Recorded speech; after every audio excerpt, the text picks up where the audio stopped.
Yeah, welcome to this session on data science use cases. This is a series, and this is the 11th session that we are having, where we bring in people who would be able to give an introduction to data science by highlighting use cases, so that as students who are looking at options into different areas, and specifically to be able to look at data science as an option going forward.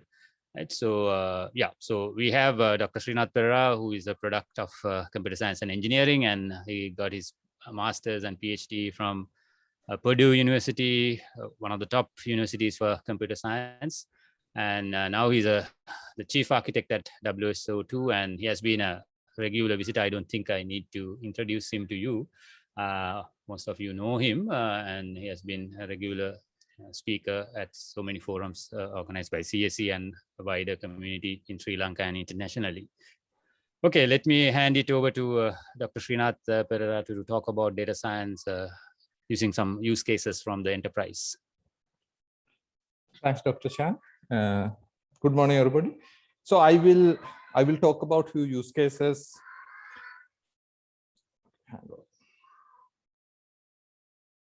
A few use cases in the enterprise.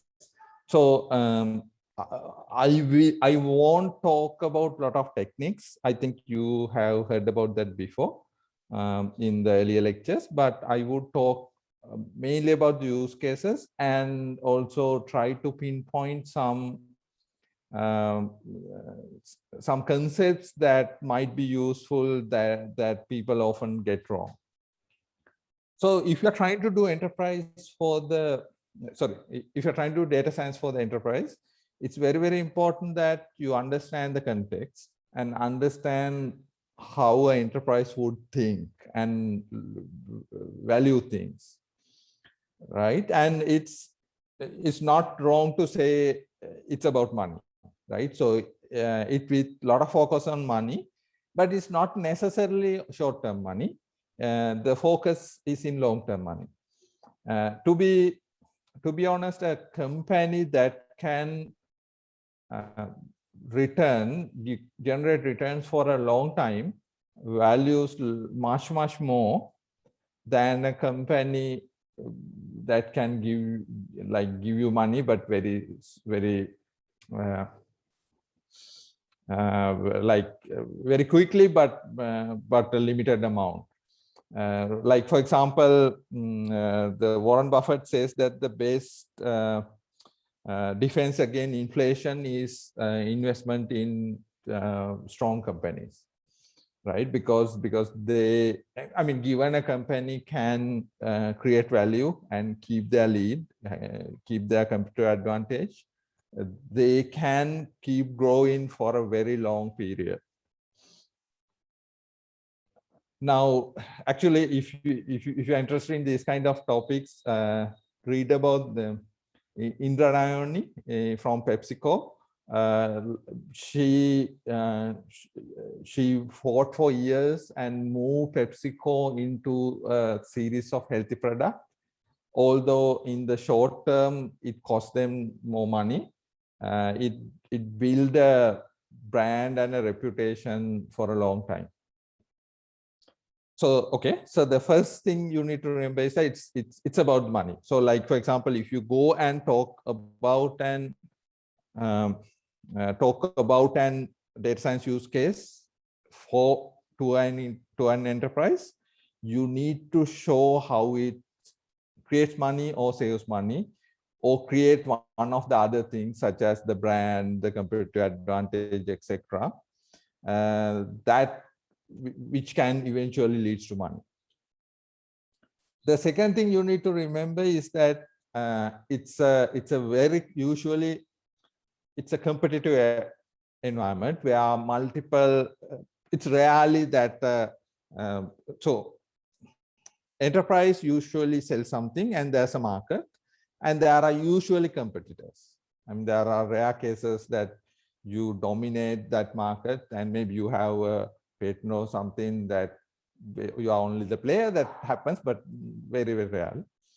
So it's usually a competitive environment. So we call it a strategic environment. So that basically you would do something, other side would do something, so that competition will keep going, right? So so the thinking would be very, very strategic, right? And that's also a very much valued outcome. So okay, so now if you look from a point of view of an enterprise, these are some of the things, outcomes that's highly valued.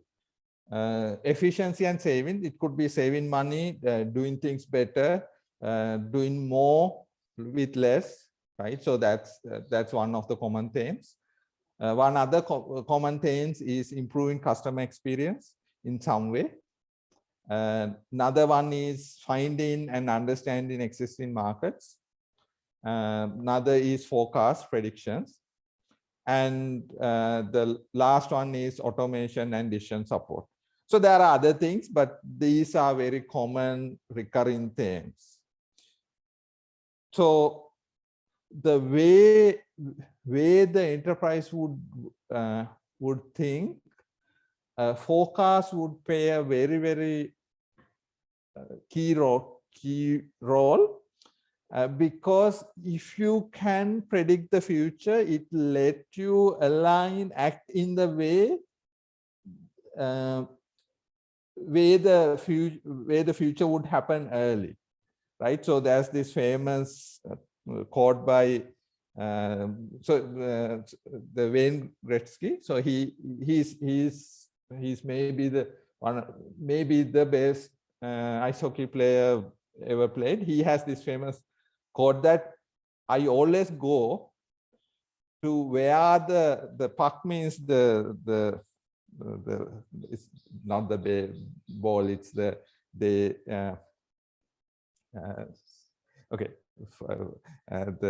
basically so sorry, I forgot the word, but you play the ice hockey with that, you hit that. So he says, I always go to the place where the puck would be, right? Not where it is now, right?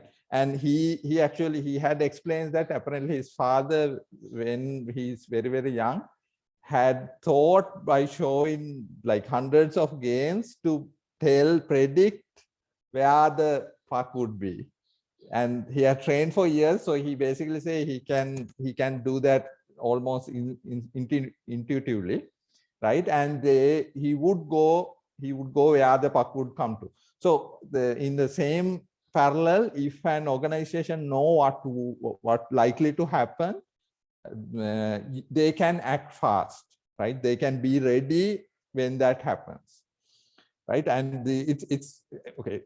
This is a code that everybody repeats, but it's very hard to do. And the data science give you some chance of doing that.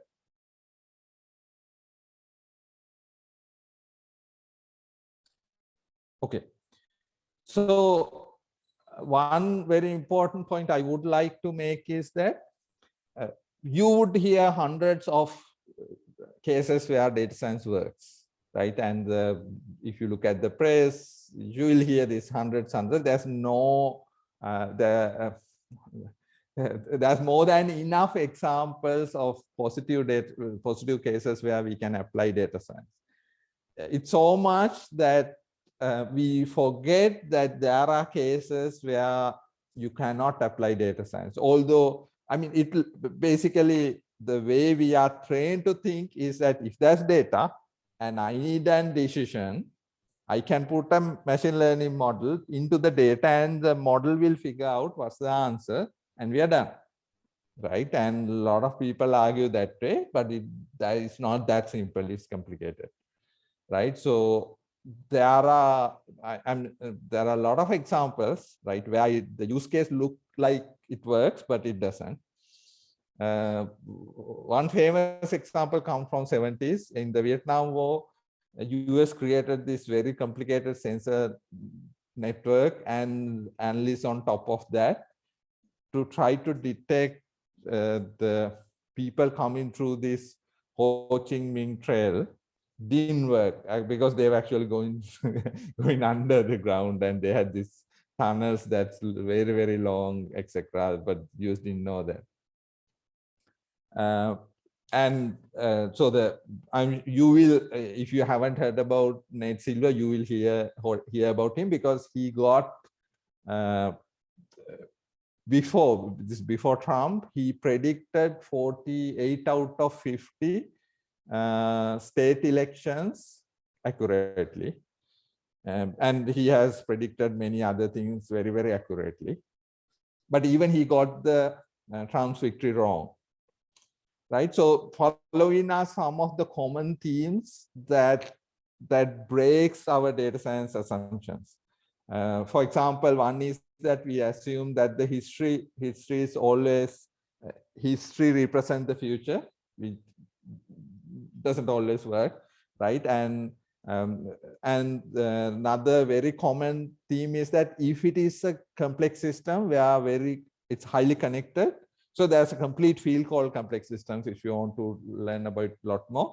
But what that means is that if you have anything where people are highly connected to each other, and one player can make a significant impact, those kind of situations cannot always predict it. Sometimes you can predict it. Like, for example, it's very similar with the stock market. The stock market goes to stable phases and unstable phases. And stable phases you could predict. However, you can't do it under unstable phases.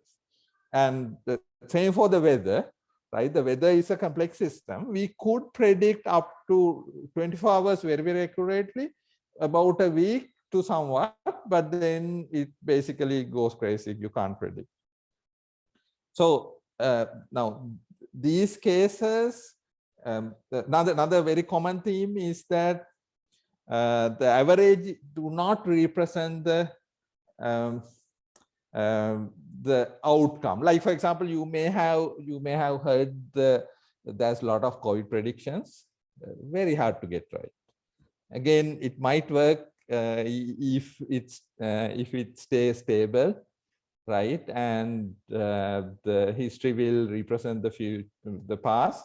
But the thing with the COVID is that it has this reasonable probability of killing, say, millions.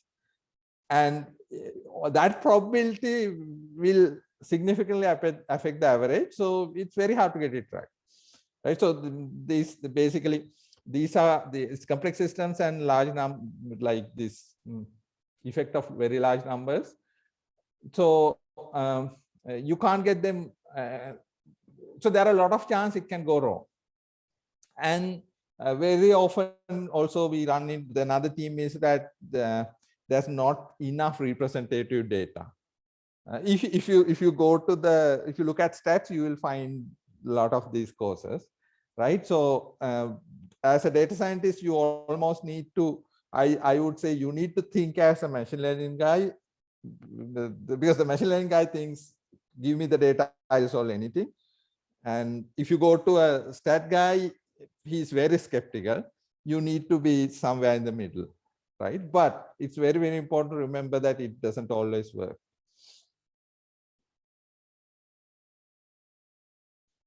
Okay, so I will run through these use cases, right? I will, from the first category, I will talk about sales funnels, predictive maintenance, etc. Then I would talk about a product we recently put out. There are some data science AI use cases within that.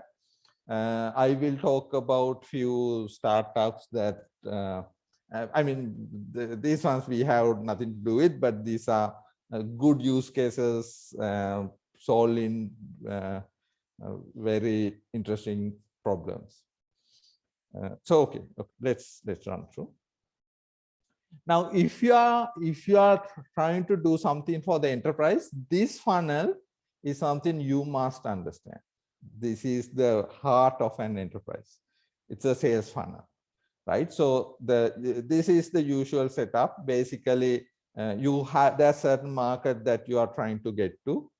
then you would get a subset of them as visitors. I mean, the visitors could be anything. It could be coming to your shop versus coming to your internet, etc. But I mean, for now, just think of the website only for simplicity, right? And then they somehow start using your product, right? And you want to make them frequent return users, right? And especially on the websites, etc., you might not even charge in yet, right? And they would become customers. Some of them would become customers, and subset of them would come and become champions who really like your product, who would positively talk about your product. Now, if you look at the numbers on the side, at each step, you lose a lot of people, right? And that's how the life, right? So now, given like on this, I had put down the numbers based on standard benchmark numbers. Like,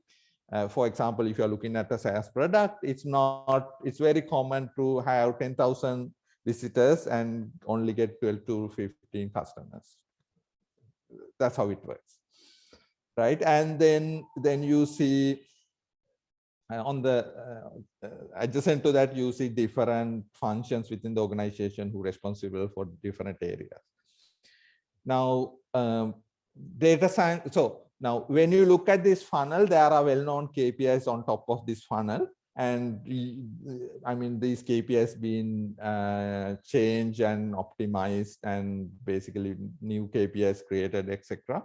But in general, you could use the data science to predict the conversion rates from one stage to the other, and maybe to predict the drop off early. And maybe there are things you can do to stop that, right? And you could measure things like cost per conversion. Basically, let's say on top level, there are like you are doing 20 marketing activities, and basically you could calculate the cost per conversion for different activities and say these 5 work the best, so I want to put most money there, right? And so you could forecast. Now sometimes now to give a sales forecast to your board saying that we will meet this target, you want forecast on this funnel going in each area, and then trying to see where you can improve. So if you do understand this funnel, you understand about 50% of an enterprise and how it works. Another use case is predictive maintenance, right? So now, if you own a car, or maybe your parents own a car, we change oil like every few months. This is called preventive maintenance, because we don't like the car to be broke down, right? It's a hassle. So we basically do preventive maintenance. So we are a little bit pessimistic, and we change oil very often, right? Now, for an enterprise, this might apply for their fleet, their machinery, for pretty much anything you run, right? And if they break down, usually it's very, very expensive, because like, I mean, the biggest expense for an enterprise is that they anyway pay the salaries.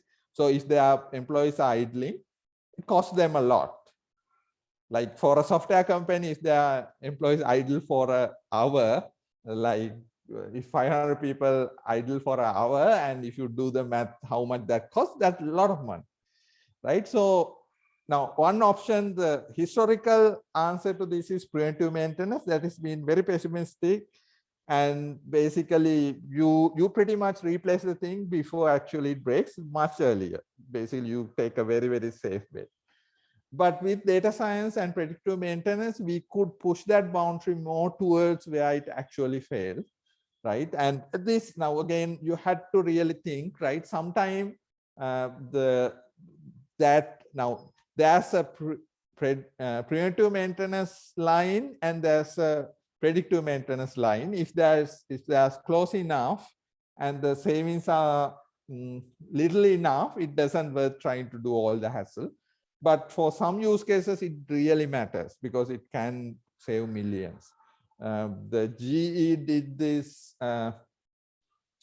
they had this series of product talking about saying that if you save 1% on the efficiency, it will save you billions, which is true, right? So this is how we think about it. So the next one is churn. Churn means the customers leaving the company, right? So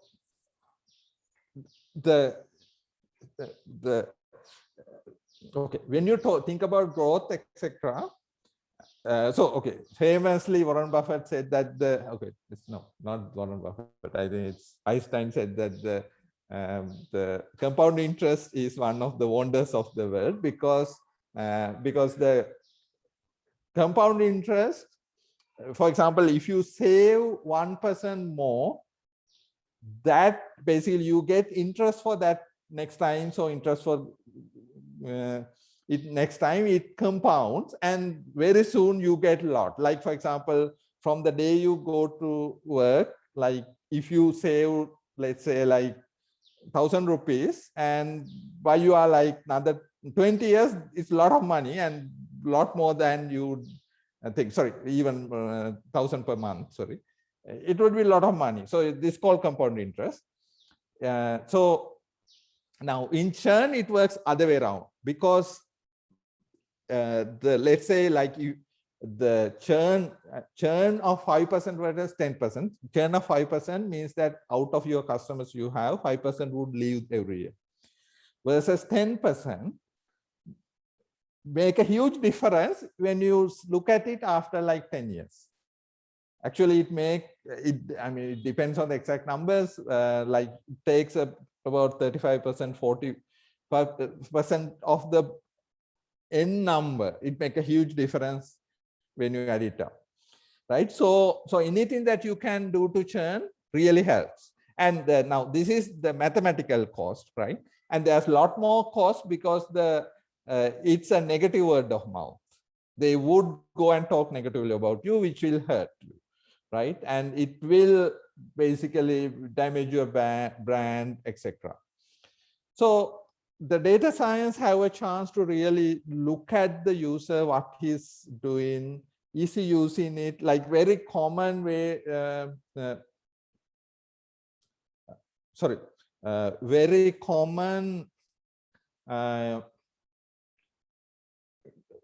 very common indicator of churn is that user has stopped using the product, right? For example, let's say my phone, let's say I have several SIMs, and if I'm not using one SIM at all, I'll cancel it sooner or later, right? So there are these kind of things that a prediction model can look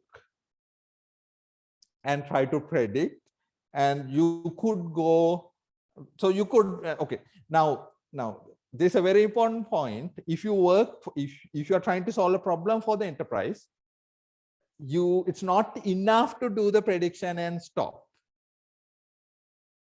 It's not like if you are talking to an enterprise and if you say we get 99%, we can predict with 99% accuracy who would churn, they would ask, so what? Okay, it's interesting only if there is something you can do after that. And you have to tell, so this is one thing, one rule you should remember. You cannot stop with the forecast. On our data science class, we basically do the forecast. We show the false positives, false negatives, and we say precision and recall, and we say it's great. No, you just do 50% of the thing, because you had to tell how to take it to the end and make a difference, right? So you have to keep asking the question, so what? Take the result and ask, so what, right? Why does enterprise care, right? And then you say, okay, maybe we can do something to stop them from going. Okay, what can you do, right? So maybe we give them a deal, maybe we talk to them, maybe it's just a problem that they feel they were not listened to, or maybe you give them a deal, or like maybe you tie in something else, maybe you give them a deal and get them to buy for a year, etc., right? So you have to work with the business to do that, but then only if all these things get aligned, you would get the value. This is one of the reasons, although we talk very high about the data science, when we take it to the ground, it fails very often and fail to deliver value, because there are a lot of you have to think through the full story and connect it. Okay, so I will talk about like one. So okay, I'm changing the topic. So I'll talk about a product, and within that product, how we use AI. So this product is called Choreo. This is something we release very often. So it's an environment where programmers can come. They could program either usually left-hand side, right? Either visually or using code, or you can go back and forth. You can do visually half, then the code changes. You can, in the middle, you can go to code, then you can start changing it. Then the visual change, you can go back and forth. Right. So, and basically, okay, what we tell users is that you come, you write the code, we do the rest to take it to production. Right. We will take care of HA, auto scaling, security, API management, the build, different environments, canary test, whatever. Right. So all those. So it's an environment where people can come and write code, and we take care of the rest. So these, okay. Now, when we try to apply AI here, our main focus is on improving the user experience. Can we make this experience better, right? But that's one very important challenge, which is that now this system would have like 10,000 users. So this is a system on the cloud. Users can't download. There's nothing to download. They come to the cloud and use it. It's a SaaS. Right, so we would have tens of thousands of users. We can't train a model for each user. Not scalable and not economical, because it'll cost us too much money. Right, so we need to figure out a way to have few models, but make it work for everybody. And we have to solve problems such as, like, when the user comes, he initially don't have the data. So our model, some model should work somehow there. But when there's more data, it should work for him, right? So this underlying challenge. So these are some of the use cases we have done, and they're working. So one is that as they code, we basically do static code analysis, which combined with machine learning to predict performance of different parts using historical data. And we combine it with Queen theory. And basically, as you code, we will tell you how much that code will take to run. Right. So you see the latency on the side, right? So latency and throughput. So that number keeps changing when you write code. For example, if you put API call within for loop, and for loop running 100 times, okay, very bad idea, and that number will go up, right? You will know right away something wrong. So we hope this will teach you to write better performance code on the fly by giving you this performance feedback on the fly. Okay, okay, let me skip it because we are running behind. The next use case is that in enterprise use case, it's very common that I have this one data format, I want to convert it to the other. For example, I call this one API, get some data. I want to call the second API. Now I want to translate the information from one to the other. So basically, usually it's user is given a visual experience where you see the two data formats side by side, and you can connect. Now we go one more level, and we use AI to make suggest these things. So here we use a semi-supervised based model, so that we could map the data formats we have never seen, because we do understand the underlying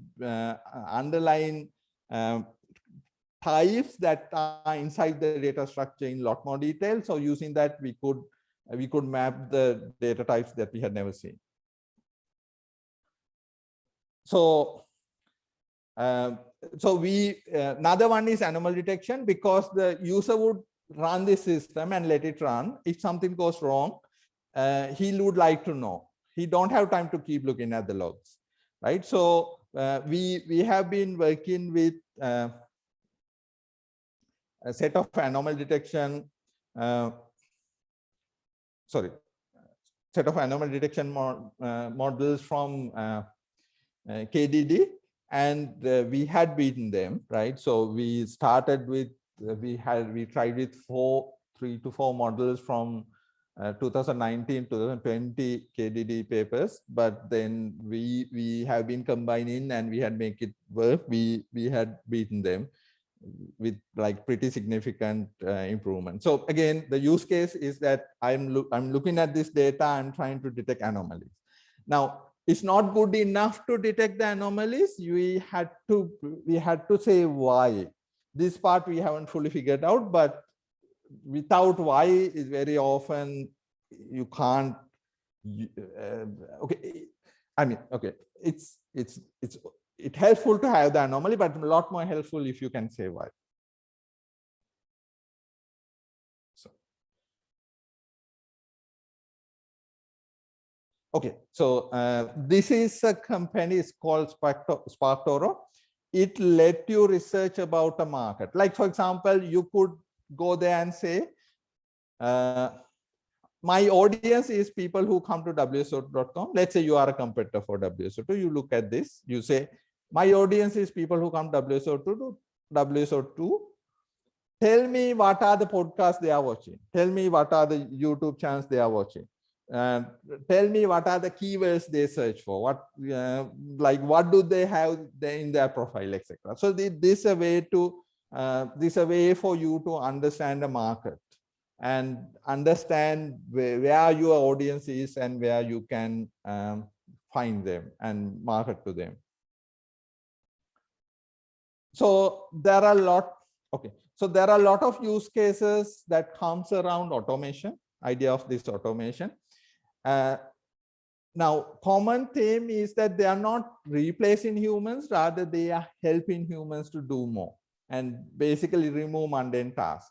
So this goes from like OCR and this second one, video surveillance. Again, they are not trying to replace the human, but they are trying to let people run it with lot fewer operators, right? And then the third one is very interesting. They look at the public data and detect high impact events such as risk to your brand or a disease outbreak, or if you are a newspaper, they suggest potential news stories, etc. Okay, so this is a little bit of a funny use case. There are, I mean, this is still on Amazon. Oh, sorry, I don't know whether it's specific. This one is in Amazon. There are situations where like this very cheap book, very simple book costs $2,000, etc. What's going on is that the two competitors have AI bots to update their price, and they get into a fight, and they just keep increasing the price. So this is an example of a side effect that you won't see. As a rule of thumb, if you see AI model competing against another AI model, bad idea. You have no idea what will end up with. Okay, so this is another very interesting company. Okay, what they do is basically they this for the Salesforce. Okay, it's for Salesforce and for your sales team. If you for the people in the sales team, it suggests what to do next. So that's basically decision support, give you context, etc. But very important point is that what they have done is, a lot of companies use Salesforce, so they had built a model on top of Salesforce. Another common theme that you will find is that it's not practical to very often, not always, very often not practical to build custom model for custom use cases. But if you can build models on top of well-known accepted data formats, then you have a much bigger market and you can build a better product because you can sell it to more. right? There's a better chance of making money, so that means you can build a better product. So that's another theme that's useful to remember. Okay, so to wrap up, if you plan to solve organization's problems with data science, you need to understand how it works, right? And you have to speak their language. You have to show them the money, right? And you have to make sure there's enough data. You have to think through the life cycle, right? Don't stop at the point of forecast. You have to think through how it really integrate to the user. What are the economics? Do I have enough data? All those things. You have to think it through, right? And you have to tell them a story that shows them the money. And the last point is that it's harder to build custom models, right? And it's much better if you can build on top of existing well-known data formats, because then you can reuse that model. And most successful AI companies are they are SaaS companies, because it's very often it's too complicated for a customer to run the model in their systems. And the final comment is that, at least in my opinion, there are enough use cases that tells you where you can apply data science, but you need to also understand where it doesn't work, right? And at least want to know the risk and where it may not work, so that you can evaluate those things very carefully before investing significantly. Okay, so that's it. I can take any questions if there's anything. Thank you, Dr. Srinath. And yeah, it's time for the questions and maybe some further discussions on the ideas shared by Dr. Srinath. You can actually ask the questions or send it on the chat, right? Yeah, either is fine. Yes, actually, there's a one question already. Is churn a classifier problem or an outlier detection or something more? Yes, so churn is more an outlier detection problem, because okay, with luck, churn would be like 5%, 10%. I mean, if it is like 50%, you have a huge problem and you won't survive. But okay, usually 5 to 10% churn is considered good. So it's somewhere in the middle, I guess, right? Because the outlier or anomaly detection is usually less than 1%. But you have to use these like unbalanced classes, things, etc. And you have to use the right measurements, right? Because the accuracy is not a good measurement, etc. And yeah, so this is a very common problem. This is a very common problem. Actually, there's a well-known Kaggle dataset. If you're interested in this problem, that's pretty. I mean, you will learn a lot if you go and play with it. Anything else?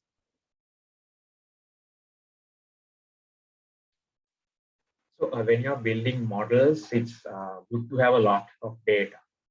But when you're collecting a lot of data, that means you need a lot of human labor and time to get this data labeled. Are there any tools or techniques that you use that you can make this process faster? Okay, so there's a lot. There's a lot, right?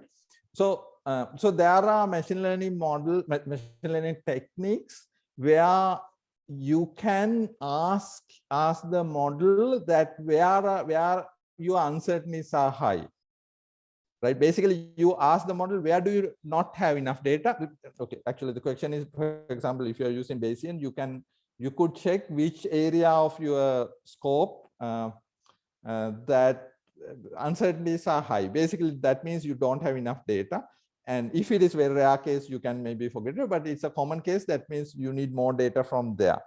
So so there are this, okay, I forgot the name now. There are techniques that the model will tell you, give me more data on this area. So that's one. So there were very last year, very recent work set of papers where on combining the domain knowledge with the neural network. Actually, I'm not now. I forgot whether it's an intern. Is she from Moratua? But one of my interns work on that, and she actually got pretty good results. Basically what it does is that we take the neural network, but we give it also a domain model. And when it do regularization, it considers the domain model. And there's a penalty if you move too much away from the domain model.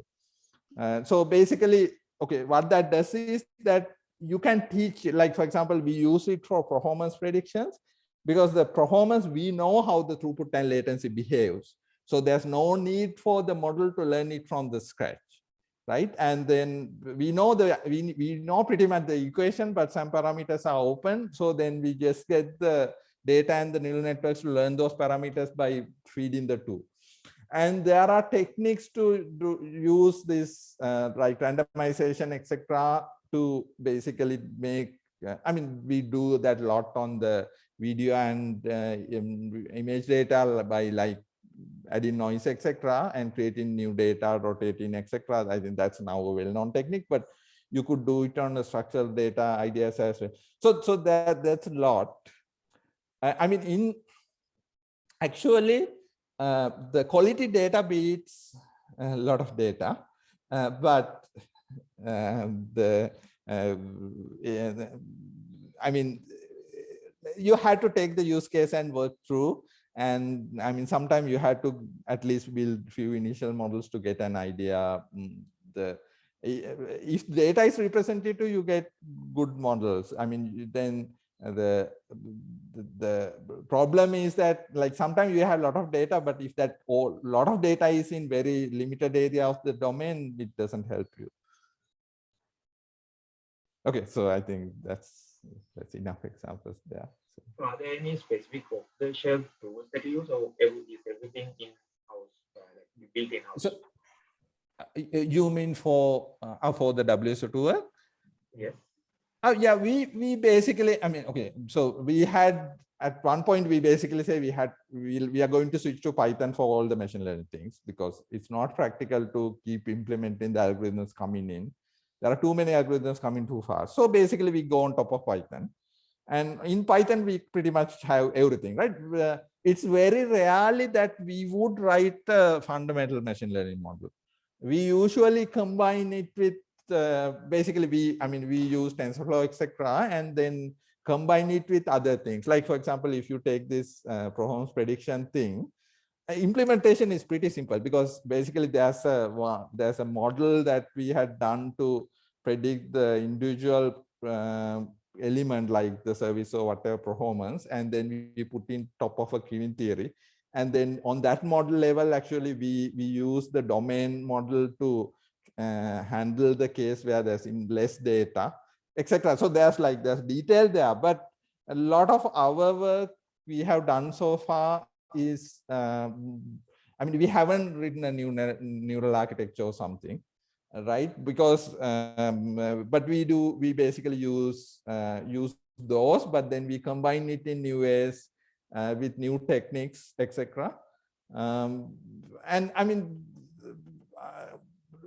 lot of I mean, nowadays a lot of techniques is matter of like go and change the regularization algorithm, like adding noise, etc.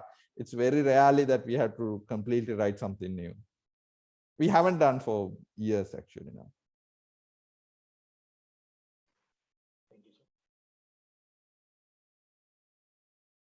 And to be, if you know how to tune, regression and XGBoost give you like lot, and you can put the neural network in. Actually, I mean, one thing we did was that instead of the domain model, we feed the basically we have the neural network, but instead of the domain model, we feed the XGBoost model, and then basically neural network learns, but it used the XGBoost as the domain model, and which gave a better performance, etc.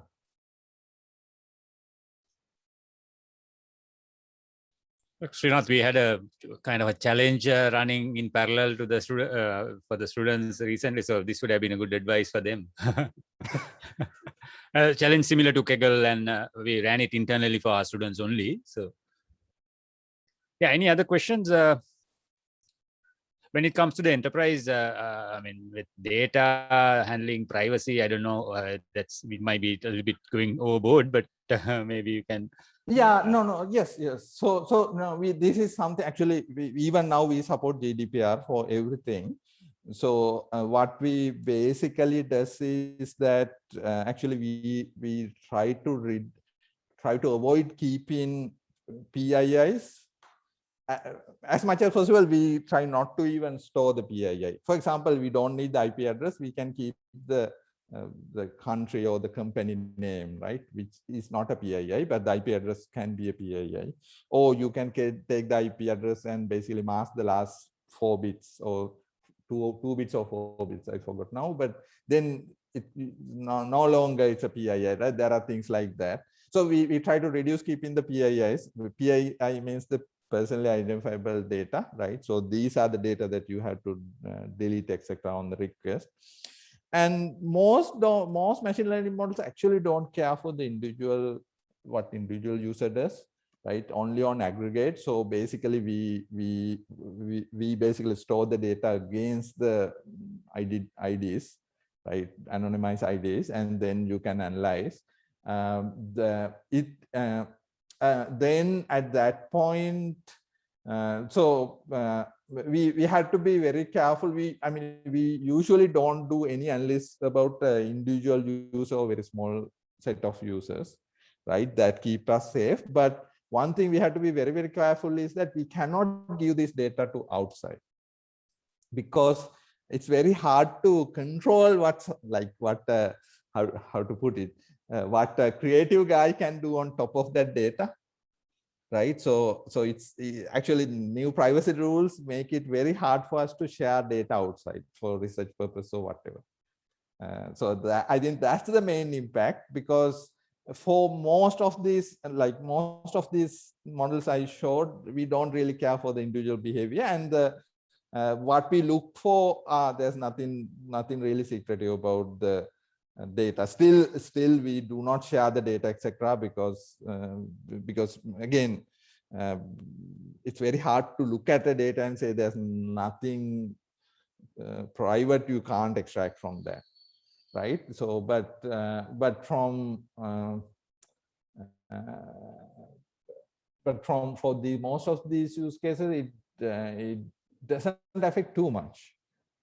But we have to, we are very careful at when we collect data, and very careful when we share the data. We pretty much don't share the data.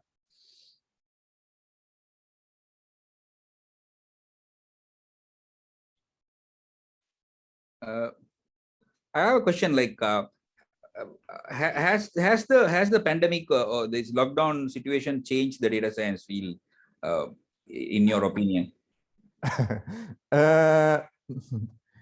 Okay, so pandemic has helped IT in general, because I think what, at least, okay, if you believe what the analysts, etc., says, is that they say what would have happened in 40 years happened in a year, because everybody, like, people are forced to use these online tools, etc. But I think it helped IT. I think in general, IT, there are like more IT jobs, there are more IT things happening. I think that is true. Data science, I'm not sure it make a big difference. Personally, I do not think let me put it this way. Putting data science to what will happen in COVID might be a good tool for us to do scenario analysis, but I don't think it's a good way to give us a forecast what will happen, because there are like, it's a very complex system and too many things in play. I can't think of anything else right now. Thanks. Yeah, but with the IT, increasing the use of IT, there will be a lot of residual data that we start collecting. So that might not immediately, maybe going forward, there'll be a lot more additional applications, right? Yes, Looking yes. for data science. Yes. Yes. And so I think I think in my opinion, actually at this point there are more than enough data, because I think last 5 to 10 years we were telling everybody that data is very valuable, so you should collect them, and they have been collecting them. And I mean there are privacy etc. So it has changed, but there are, I think almost all organization has a lot of useful data, but the truth is that taking that data and mapping the model and actually create value needs this very different set of skills on like on data science, on like very creative and like say very skeptical thinking, the business knowledge. That combination is very, very rare. So I think the problem right now is that there's not enough people who can make it work end to end. Like for example, let's say like from organization point of view, that you don't get a lot of people that you can hand it over and know that they can take it through. It takes like a lot of executive time to run these projects. I think I think basically I think we need student, I mean for people who come in, basically practitioners, to understand this deeply, because when you try to apply it, it's almost philosophical, because you had to look at so many different aspects and figure out how best to create the value, and which is very, very hard.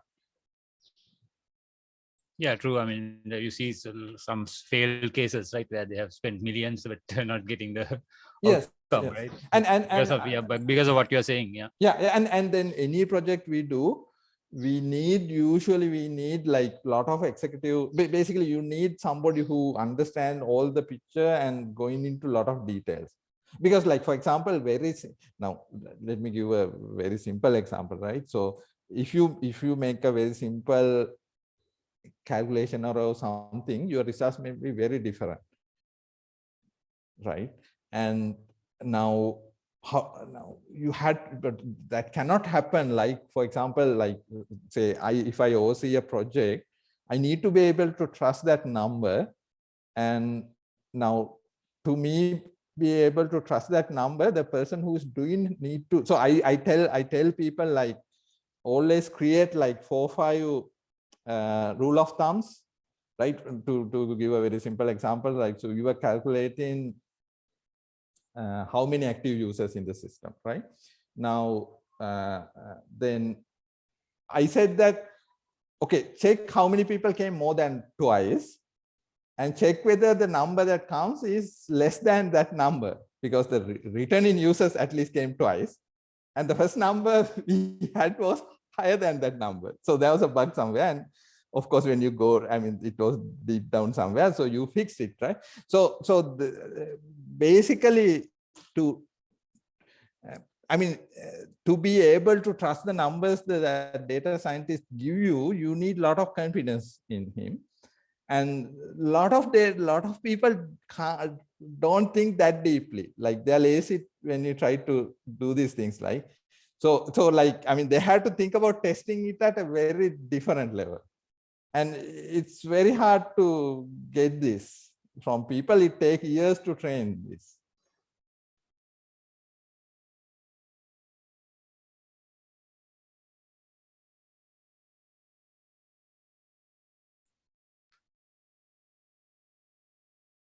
Do we have any other questions? We can give them 1 or 2 minutes.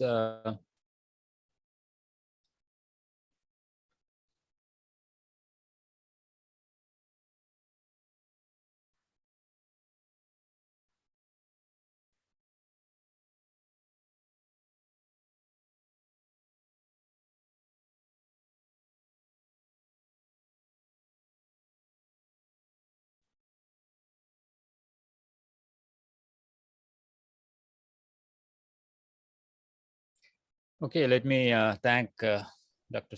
Srinath for spending his valuable time with us, sharing his experience with some use cases. Our motivation here is to encourage students to get into the area of data science and benefit from the true potential that is out there with respect to data science and the applications that are out there. Yeah, so as Dr. Uday shares, it was exciting. Thanks very much for having me. And to be part in thought, I'm a skeptical guy, so I'm I'm usually rough on topics I talk about. So don't make that a reason not to come there. But yeah, discourage. No, but the truth is, I mean, complicated things like you can't be like do complicated things and being lazy, right? You need to. That is where the challenge is, right? Yeah, exactly. So guys are looking for challenges, right? So this is an area where you can be really challenged. Yes. Yeah. Okay. Thank you, Okay, Srinath. thanks, And everybody. we'll close it here, right? And we'll meet next week with another session. Thank you. Thank you.